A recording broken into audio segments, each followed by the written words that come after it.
स्वागत है आपका ब्रेक के बाद। पाकिस्तान के बलूचिस्तान में जहां पाक सेना ने बलूच विद्रोहियों के खिलाफ बड़ा अभियान छेड़ रखा है, वहीं बलूच संगठनों का दावा है कि सेना इस अभियान के नाम पर बलूचों को बुरी तरह कुचल रही है और अत्याचार कर रही है। दूसरी ओर बलूच विद्रोहियों ने भी पाक सेना पर हमले बढ़ा दिए हैं। आइए आपको इससे जुड़ी एक रिपोर्ट दिखाते हैं और फिर उस पर अपने विशेषज्ञ मेहमान के साथ चर्चा करेंगे। बलूचिस्तान में हालात दिन ब दिन बदतर होते जा रहे हैं। मानवाधिकार संगठन चीख चीख कर पाकिस्तानी सेना की ज्यादतियों को बयां कर रहे हैं। आंकड़ों और तथ्यों के साथ काउंटर टेररिज्म के नाम पर बेगुनाहों को कत्ल करने की साजिश का पर्दाफाश कर रहे हैं। सौदे और चीन पाकिस्तान आर्थिक गलियारा परियोजना के विरोध के कारण BLA यानी बलूचिस्तान लिबरेशन आर्मी पाकिस्तानी सेना के निशाने पर है। बलूचों का आरोप है कि पाकिस्तान सरकार प्राकृतिक संसाधनों का दोहन तो करती है, लेकिन क्षेत्र को विकास से अछूता रखी हुई है। अब अमेरिका ने भी BLA को आतंकवादी संगठन घोषित कर दिया है, तो सेना ने इस संगठन के खिलाफ पूरी ताकत झोंक दी है। हालांकि सेना का अभियान सिर्फ BLA तक सीमित नहीं है, बल्कि निशाने पर आम बलूच भी हैं। जबरन गायब किए जाने की घटना बलूचिस्तान में आम बात है। अमेरिका और चीन दोनों की इस क्षेत्र में रुचि के कारण पाकिस्तान पर बलूचिस्तान को हिंसा से मुक्त रखने का दबाव बढ़ गया है। आरोप है कि सेना लोगों की चिंताओं का समाधान करने के बजाय हिंसा को बढ़ावा दे रही है। अपने ही लोगों को कुचलने के लिए हेलीकॉप्टर, ड्रोन के इस्तेमाल किए जा रहे हैं। पाकिस्तानी सेना के अत्याचारों के खिलाफ अब आम लोगों में आक्रोश इस कदर बढ़ गया है कि समूचे प्रांत ने विद्रोह का बिगुल बजा दिया है। 2 सितंबर को बलूचिस्तान नेशनल पार्टी की रैली पर हुए आत्मघाती हमले के बाद लोग विद्रोह पर उतर आए हैं। सोमवार को समूचे प्रांत में हुए विरोध प्रदर्शन के दौरान सड़कें और राजमार्ग जाम कर दिए गए। रेल और हवाई सेवाओं को बाधित किया गया। प्रदर्शनकारी आत्मघाती हमले की जवाबदेही तय करने की मांग कर रहे थे, लेकिन पुलिस ने मांग सुनने के बजाय उन पर आंसू गैस के गोले छोड़े और फायरिंग की। इस दौरान 260 लोगों को हिरासत में लिया गया। बलूचिस्तान में इंटरनेट ब्लैकआउट अब आम सी बात हो गई है। एक महीने में तीसरी बार 5 सितंबर से 6 सितंबर के बीच मोबाइल इंटरनेट सेवाओं को निलंबित करने की घोषणा की गई थी। मानवाधिकार समूहों ने इस प्रवृत्ति की आलोचना करते हुए इसे बुनियादी मानवाधिकारों को नजरअंदाज करने के समान बताया। बावजूद इसके BLA और TTP सेना के लिए बहुत शक्तिशाली साबित हो रहे हैं। BLA ने सोमवार को पाकिस्तानी सेना की एक गाड़ी को निशाना बनाने का दावा किया, जिसमें 9 लोगों की मौत हो गई। पाकिस्तान की समस्या यह है कि वो बलूचिस्तान को लेकर दोनों ही बड़ी ताकतों को कोई आश्वासन नहीं दे पा रहा है। वो न तो अमेरिका और न ही चीन को सुरक्षा की गारंटी दे पा रहा है। अतुल अनेजा हमारे साथ जुड़े हुए हैं, विदेशी मामलों के जानकार हैं। उनसे हम जानेंगे कि क्या कुछ वहां पर चल रहा है। अतुल जी, हाल के दिनों में हमने देखा है कि पाकिस्तानी सेना को थोड़ा सा एक सपोर्ट कह लो या उसका उत्साहवर्धन हुआ है, जो वैश्विक जिस तरह से आसिम मुनीर कई जगह जाकर मिले हैं, और उसके बाद CI ऑपरेशंस के नाम पर वहां पर बलूचिस्तान में जो कुछ चल रहा है, उससे वहां पर जनता और ज़्यादा विद्रोह करने लगी है। क्या कुछ आप कहेंगे? चंद्रशेखर जी, बड़ी कॉम्प्लेक्स स्थिति है। अगर पाकिस्तान का रवैया है वो क्लियर है कि आपको जिसको कहते हैं ना कॉलोनियल पैसिफाई करना, एक तरह से पूरी तरह से उस एरिया को तैयार रखना ताकि बाकी बाहरी ताकतों के प्रोजेक्ट्स उस पर आ सकें। तो वो पाकिस्तान की मंशा तो समझ में आ रही है।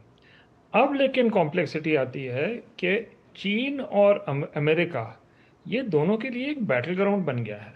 अब किसका पलड़ा भारी रहेगा, इसमें एक दरार है, क्योंकि मुझे नहीं लगता चीन चाहेगा कि अमेरिका वहाँ पर एक तरह से वापस आए बलूचिस्तान के अंदर और वहाँ के जो रिसोर्सेज हैं उसको एक्सप्लॉइट कर पाए। और उस दूसरी तरफ जो है, अब क्योंकि पाकिस्तान और अमेरिका के संबंध अच्छे हो गए हैं, शायद अमेरिका चाहेगा कि पाकिस्तान साथ मिलकर चीन का जो इन्फ्लुएंस है CPEC के ऊपर वो कम हो। तो एक तरह से ये बड़ा एक तरह से रस्साकशी चल रही है बलूचिस्तान के ऊपर दो बड़ी ताकतों के बीच में।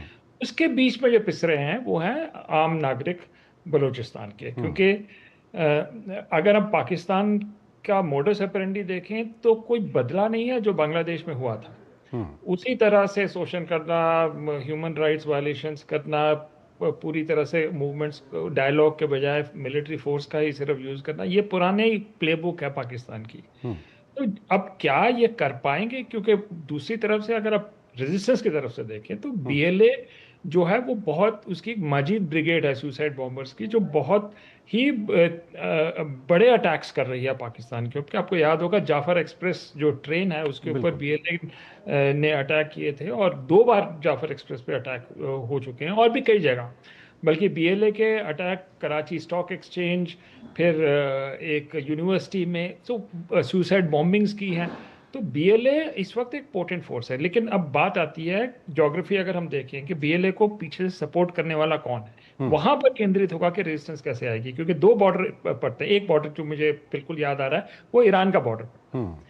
क्या वो बॉर्डर खुलेगा? बैकअप सपोर्ट बीएलए को मिलेगी वहां से कि नहीं? क्योंकि अगर आपको लड़ना है, गुरिल्ला वॉरफेयर भी करनी है, तो आपको एक तरह से सप्लाई लाइन चाहिए।